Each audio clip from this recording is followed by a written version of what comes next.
introducing our keynote speaker for today, Dr. Aletha Maybank, who will share some wonderful words of wisdom with us. But before I do that, I wanted to just remind us of our shared agreements. So as we move through our day together, would love for us to kind of remember our shared agreements of using I statements, commitment to dialogue, the two wings of compassion and understanding, staying present, investigating discomfort, and privacy and confidentiality. So now I'm so thrilled to welcome Dr. Aletha Maybank to our stage. Dr. Maybank currently serves as the Chief Health Equity Officer and the Senior Vice President for the American Medical Association, where she focuses on embedding health equity across all of the work that AMA does and leading the Center for Health Equity. She joined the AMA in April 2019 as their inaugural Chief Health Equity Officer. She previously served as the founding director of the Center for Health Equity at the New York City Department of Health and Mental Hygiene and the Office of Minority Health in Suffolk County. She is a nationally recognized speaker, writer, advisor on issues related to health equity, the future of medicine, and public health impact. There's so much more I can say, but she is truly a trailblazer in so many ways. So please help me welcome Dr. Maybank. Thank you so much, Dr. Maybank. Thanks, Anu. Thanks for inviting me to share some time and space with your audience today. I'm going to share my screen. It is right. All right. And go to PowerPoint mode. Okay, can you see this? Well, right? Just a thumbs up. We can see awesome. that. Okay, thank you. All right, so really good to be with you all today. I'm just going to speak on some of the work that we've been doing at AMA for the past couple of years, but this really also kind of speaks to my evolution in the space in leading this kind of work since I've been doing it for a while, kind of the inside outside work. And I'll make sure to have touch points on, how does this work support not only just the institution, but each other within the institution, and the importance of kind of partners and strategies and strategies outside of the institution to help support and drive this work as well. All right, so I always start off, and I think this is really critical when we talk about the context of equity and justice and how we center those who have been most historically marginalized in this country. And so a land and labor acknowledgement that we acknowledge that we're living off of the stolen ancestral lands of indigenous peoples for thousands of years. I'm specifically sitting on the land, I'm in New York City, of the Lenape. And we acknowledge the extraction of brilliance, energy, and life for labor forced upon people of African descent for more than 400 years. We celebrate the resilience and strength that all indigenous people and descendants of Africa have shown in this country and worldwide. And we carry our ancestors in us, and we are continually called to be better as we lead this work. And I always like to acknowledge the students that are here in these photos. The bottom photo was actually a photo that went viral, I think in 2019. It was right before COVID. Clearly they don't have any mask on.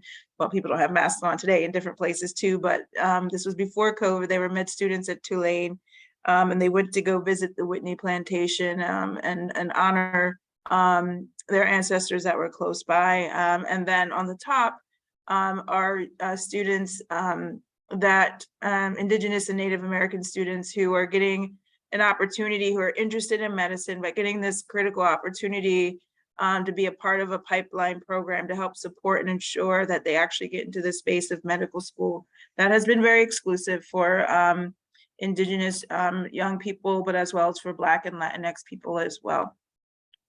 So over these past couple of years, I think it's really clear that there's a lot of transformation that's happened really quickly, and there's this context even of digital health and telemedicine. It was moving very slowly in the ecosystem of healthcare in terms of its adaptation, and just belief, and buy-in that this was a useful tool and could be a useful tool. And then COVID comes around and it completely propels and accelerates this work around telemedicine. And so I think the context of kind of racism and anti-racism work, rather more specifically, and equity work has experienced the same, these conversations that it just wasn't possible, to do this work. People were very uncomfortable with the conversations, and they still are, but they were really uncomfortable. People weren't even saying the word racism or equity or justice. And then COVID comes around, and it provided this opportunity, as well as the public murder of George Floyd, this opportunity to really discuss these injustices and inequities that are happening at the context of health.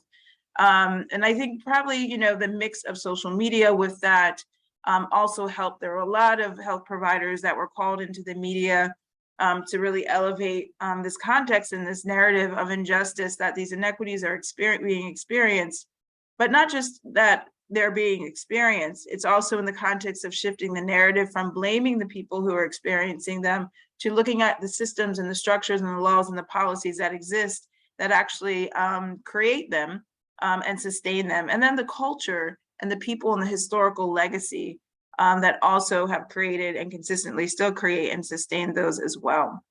And we have a context of, our political environments.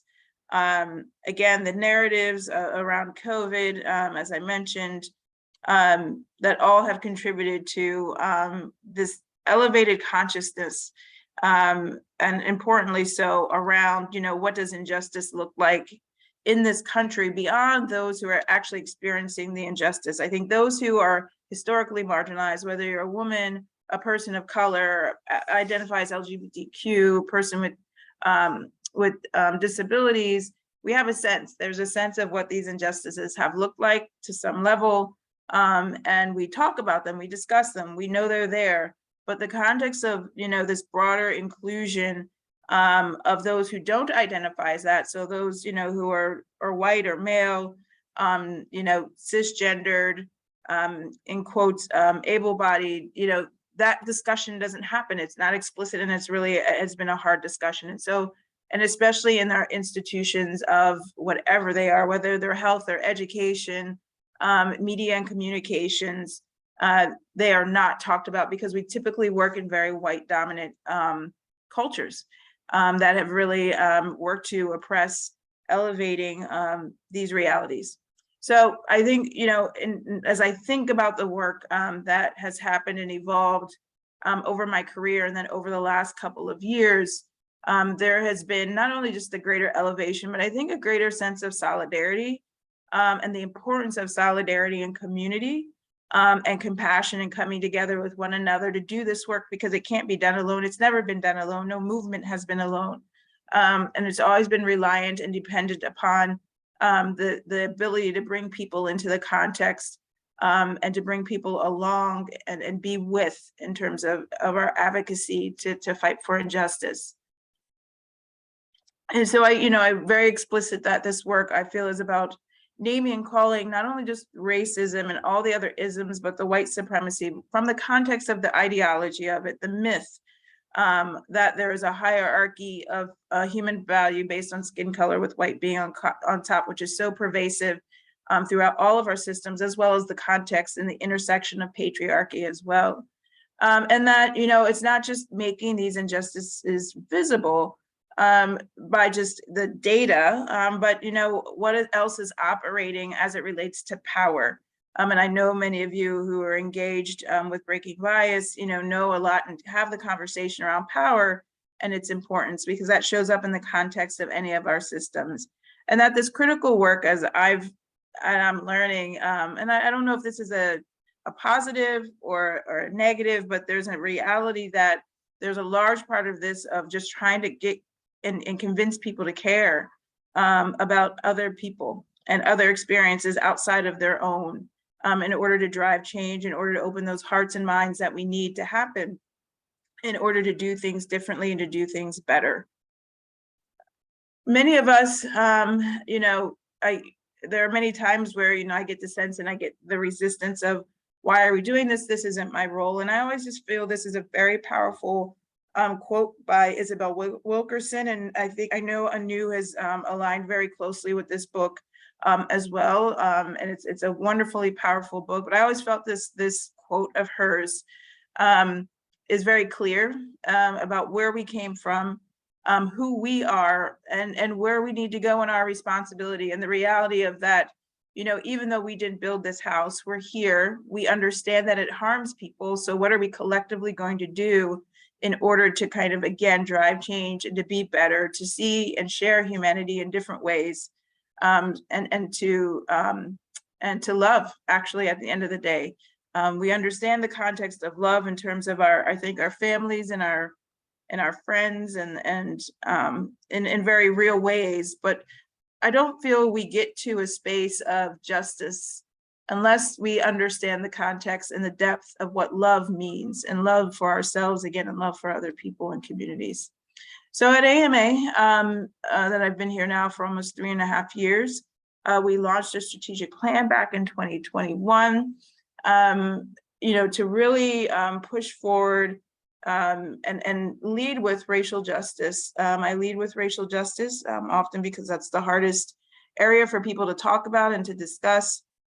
It's the one where the data actually shows the greatest gaps that we have across the country, but that's not to the exclusion of other identities at all, and the realities of its intersections and the oppression that happens when you have intersecting identities that have been historically, again, oppressed or marginalized. But it's important it's like a race and approach in how we do our work. And these are our 5 strategies. I'll go through them a little bit, but just wanted to share that this is really the guide that we put forward. It's a long document. It's 80 pages long, and typically no strategic plan should really be that long at all. But we knew that when folks stepped into the space, that there was a lack of shared analysis, especially in healthcare. There were so many terms, there's so much jargon that was, equity, the majority of people probably who were using it didn't even really understand what it meant, and all these systems that contributed to it. So we spent a bulk of the time actually in this document describing, explaining, defining terms and concepts that contribute to or inhibit equity. And then you kind of get to the actual strategic plan itself. Our theories of change of doing this work is, writing the injustice of our past. So really, there has to be a historical context. Kamara Jones talks a lot about this in the space of health, changing and malignant and dominant narratives and harmful narratives that are pervasive in health, but society as a whole. How do we center the voices, the ideas, and the people really that are most marginalized in any space, in any type of solution development or creation or ideation? Again, adopting an anti-racist and intersectional lens and approach. For us in health, it's about also how do we bridge this gap? I think COVID really exposed the lack of investment of our public health framework and our public health systems, and this kind of piece around healthcare that is also at the other kind of end of the spectrum, and that they don't really come together well in this country. And oftentimes healthcare doesn't really embrace public health frameworks in the way that they should, nor do they fund them. So there's a lot of work around that. And there's a context of healing as it relates to that's needed. And then implementing the inside-outside strategy to do this work. And we work across all teams in the AMA. This is really, for me, a lot the strong guiding way and principle of how I've led this work over the years, that we will be misled if we think we can change society without changing ourselves, as Alice Walker said. In other words, as an institution, and I work at the institutional level mostly, we can't say we do equity work if our staff and our teams haven't even changed their own mental models or their own understanding of what all of this even means, how it comes together, how it impacts the decisions that they make on a moment-to-moment basis as they're doing any aspect of their work, whether it's communications, data, policy, HR. If we don't change our own lenses and understanding, we can't really change the work and how we work with others. And so there's a large process to embed in terms of our systems and our policies and our practices. And we're working to build AMA's capacity to understand and operationalize anti-racism strategies, a lot of training efforts We have to look at our structures, and we have to organize people across the organization to ensure coordination and communication, and building communities of practice within our institutions so that there can be shared learning and shared understanding and better relationship building in order to drive this work of equity forward. I think also to build a sense of confidence as well as compassion and grace that we all don't know how to do this work perfectly. This is still an evolving space of work that's still much needed in terms that still there's much needs in terms of evaluation and understanding, is the work that we're doing, is it really impactful? Is it really creating change? And so there's a lot of grace from my perspective that's needed for everyone as we move forward in doing this work. And just a little bit more in depth, we have a model of normalize, organize, operationalize. This actually comes from the Government Alliance for Racial Equity. They have this framework to really, I think, just help structure for ourselves as well as for our teams what the work is in the institutional level. So a lot of definitely the formal and informal learning in order to build a shared analysis. Again, I mentioned earlier the ability to organize and build this internal infrastructure for engagement and action and accountability. And then operationalizing, what are the plans? How do we use the data that we have existing to show where we are and show where we need to go and where we want to go as well. A large part of this work that I feel is absolutely critical, and I'm sure this has already been mentioned, but being able to disrupt these harmful narratives that exist in society overall. Healthcare and medicine really is not, I don't feel, that distinct in terms of the narratives that shows up. They aren't, it really isn't.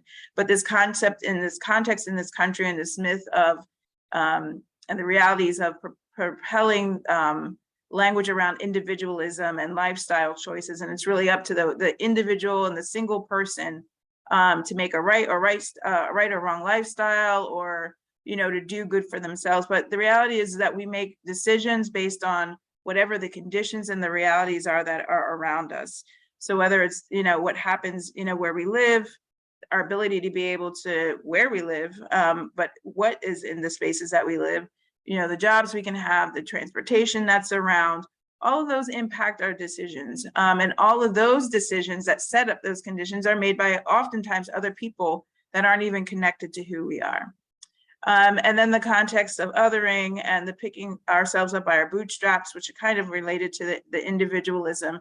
But I know many people who work 2 to 3 jobs and they work really hard. They're very committed, very compassionate people, and they still don't have the level of wealth or in quote stature in society that others have gotten through generational wealth over time. And so there are other ones that are here, but there's a lot of work that we're doing on dominant narrative, and we've helped support hopefully the environment by creating this guide to language and narrative concepts of understanding why they matter. And this has been picked up by many different people across not just health, but across the country, that I'm learning more and more. So it's something that's available, and I encourage you to take a look at. We're also, our second strategy is about building alliances with other historically marginalized and minoritized physicians. Again, AMA is a physician organization. We were formed in 1847, and I'll get a little bit more to some of the history in some of the future slides, but we are a physician advocacy organization. We are the largest physician advocacy organization, but we don't represent or we don't have membership of all physicians. So I want to be clear about that, but it has had tremendous influence over the years at the political level, especially at the federal level, influencing healthcare policy across the country. But they also have tentacles across the state, and they have physicians. And since there is a gap and low numbers of physicians of color in medical education, there's a lot of exclusion, a lot of experiences of racism amongst physicians. And AMA has contributed to some of this history, which I'll talk about again in the future. But I just want to say that a large part of this work is how do we kind of step back from and recognize our power, in quotes, political and financial power, how historically that might have been top down, how it could harm people and exclude people. And what do we need to do differently to share that power more and better is a critical part of our work. And so we do engage, with the Black physicians and the National Hispanic Medical Association, but we also engage with physicians who identify as being disabled, et cetera. And more so to make sure that we're hearing, we're listening, we're responding, we're supporting financially, understanding again our power, and the distribution is different. And that's a core part of equity, right? It's about the redistribution of resources and power. If you're not doing that, then you're not really driving equity. Even if you say you value all people equally, the reality is if your data shows something differently, and the experience is different, and you're not redistributing resources, you really are not valuing all people equally as institutions. Another part of our work is how are we supporting physicians, again, to better understand, to be more empathetic, to understand that space of the human experience and human suffering as it relates to their experience with the healthcare system. And so part of that is building their capacity to understand all these root causes of why these inequities exist. So we've launched lots of tools and materials to support that evolution and development. We've launched the AMA Educational Hub. Well, that's already existed, but we've launched the Health Equity Education Center on our AMA Educational Hub, where health professionals and physicians are able to go and take some courses, some listening to voices of those healthcare professionals who have been marginalized, but there are many different forms of how these show up. And another just aspect of what we're really noticing in this environment of doing equity, and this is across the board, since the public murder of George Floyd, again, and this exposure of inequities, there are a lot of individuals and organizations making pledges or claims that they're going to do work, and then they're starting work potentially, but they're operating in silos too. There are a lot of folks starting work that may not even have the expertise to do this. And from the healthcare perspective, there's not a national strategy to advance health. There is in public health a little bit more with Healthy People 2030 at the federal level. But a lot of this action within the space of healthcare has been uncoordinated. And so we're working to find and develop ways and systems and partnerships that bring these organizations and audiences together to identify common solutions and frameworks and practices to share across the ecosystem of healthcare. And so we're going to be launching an initiative in December called Rise to Health with a few partners across the country. And again, this is to mobilize and equip people within healthcare and to sustain and change some mindsets around narrative and to influence the policy change and action. And this to me speaks to what I've noticed in the environment of folks who are doing equity work and who are and justice work overall. And we see this just in the country happening with all the movement, the resistance, and just this incredible need to be operating in solidarity with others to drive this work forward. Excuse me, I'm so sorry, hold on, talking too quickly, hold on. Thank you. That we are, we are operating in silos, as I said, but there's a strong need to operate in solidarity and with others to really drive this work, and collectively. That is how we build power in order to create meaningful and lasting change. The equation has not changed in terms of what it means to organize and to drive equity. I think what has changed is that there are many folks who have not been engaged in organizing at large levels. So there's the lack of experience and understanding, I think confidence and courage in order to do it. We see in the younger generation that they are definitely, they're brilliant. It's one of the smartest generations. They understand better in terms of what it means to have a critical analysis of our country and society. And also the opportunity to actually organize and protest because they've actually seen it in their lifetime. And have experienced it, and I've actually been part of it and led it. Another part of doing this work, I think it's really critical, is to understand the history of your institution before you can even say that you're doing equity and justice work. And for the most part, most historically white institutions in this country, which is the majority of institutions, have experiences with their communities or the neighborhoods in which they sit, or maybe the people who are employed in them, that have not always been helpful or helpful. So this is some of AMA's past that is listed here. There's lots more listed in the strategic plan that has been harmful. And one of them, that people have a sense of, that AMA actually excluded or allowed the practice of racial exclusion in memberships across different societies in the country, related and connected to AMA, of Black physicians for almost 100 years, over 100 years almost.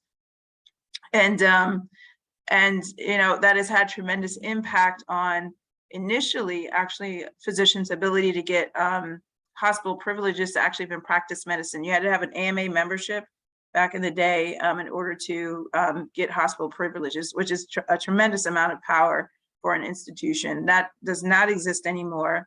But what it did do also in AMA is that we issued this report in 1910, the Flexner Report, assessing med schools. And in that assessment, it actually recommended or contributed to the closure of 5 of the 7 Black med schools. That has had tremendous impact, and we have to own that, of the number of Black physicians that even exist to the day, and the low numbers of Black physicians that exist to this day. So we have to find ways to foster pathways for truth, racial healing, reconciliation, and transformation for our past, right? It's not just about the technical aspects of this work, but it's about how do we heal, and how do we as an AMA institution show up, name what we have done, listen to people in terms of what could be done and should be done to reckon with the past that we have, in order to find these ways to heal and move forward. So we're embarking on this work now. This is now the third year of being in the center, and now we're kind of getting into the space of what this means. And this is not going to be an easy aspect of the work. We're really butting up against, and I think any institution doing this is butting up against very entrenched ways of thinking and culture and being, and it's really it's not just a representation of AMA, but I think it's society as a whole, and we see that play out in our media cycles every single day, in our communities, in our neighborhoods. We did issue an apology in 2008 for excluding Black physicians for as long as we did, and by Ron Davis, who was the president at that time, who said this was a modest step forward. Recently, also, our CEO, Jim Madera, after reading an article and realizing that the father of AMA, also the editor and founding editor of JAMA, which is the Journal of the American Medical Association, that he was the one who actually was part of stating and explicitly stating that we are not, going to push racial exclusion or discrimination. The CEO actually asked for his bust to be removed from public view in the AMA headquarters and placed in the archives. And then also the board also voted to remove his name from the award. So these aren't easy decisions for institutions, but they're important and critical ones. And then other work that we're going to be working, I've named some of it, but excuse me, we have honored and recognized and acknowledged the harm that Flexner report that I mentioned has caused in terms of the diversity to med schools, the physicians, and the communities that they were serving themselves. And so there's a whole body of work that we're going to be working on as well, of what does it mean to repair from that? What does it mean to acknowledge that harm moving forward? But we can't do that in isolation, and it's with others. And I'll just end here, in doing this work, and especially in a science context, oftentimes, we get very caught up in the data aspects of it, and data is important for an institution. And it's really important because we're trying to convince people who don't have the experience, people who are in power, that this is a reality and that this is real, right? Folks who have the lived experience, they understand it. They understand why institutions need to change. And there's a strong interest because they're experiencing it, their families are experiencing it. And sometimes in getting caught up in the data, they forget, and we can forget, not to elevate the human experience of this all. And that this is all about the human experience. Who has opportunity, who doesn't, and who has the ability to be able to be free, and the freedom to be able to have choice, the freedom to be able to move about this earth and planet in ways that are, again, healthy. And then also the freedom, I think, to love and to love freely as well. And so, as you embark and you move forward, I really thank always, anew for creating the space. I think as we leave our spaces in a space like this, the question is, what are we going to do? I watched just recently the movie Descendant, or the film Descendant, that is on Netflix. And it's about the community that's in Africa Town in Mobile, or in an area of Alabama, I'll say, that are descendants of the Catilda. That was the last known ship that transported folks who were enslaved to this country.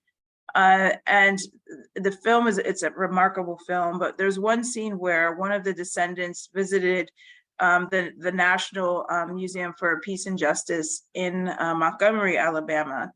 And as he's reflecting and watching people who are at the museum as well and kind of walking the grounds, he kind of reflects that, it's great that people are here, but the question in the work is like, what happens when people leave here? Because if people leave here and do nothing in that space, that means it was just a form of entertainment, and not really a critical call to action that, all of us are inherently engaged in this work. Because again, to the quote at the beginning of the slide, we are all part of this house. We are all in this house. It was built, and we have to understand and acknowledge that if we really believe in this context of peace, equity, and justice, and that there's work for each one of us to do in our places. So as you leave your conference today, I think the question is, what are you going to do in your own space? What are you going to do with your own family and your friends and with your work environment that's going to just do better, be better than you have been before? Thank you. Thank you so much, Aletha, for that incredibly powerful presentation. And I hope everyone here was taking lots of notes, because this is just the beginning of the rest of our day together, where we're really talking about big picture, small picture together. And as you can see with Dr. Maybank's example, it's all about that vision of bringing people together to mobilize, to act, but then also having these frameworks handy. So with that said, we will ask you all to now leave this room and go to our next session with Tawanda Stallworth, which begins at 1 p.m. So feel free to get some water, do a quick stretch break, and we will meet you back at 1 p.m. in Tawanda's space. So see you all then. Thank you so much, Dr. Maybank. Bye. Bye.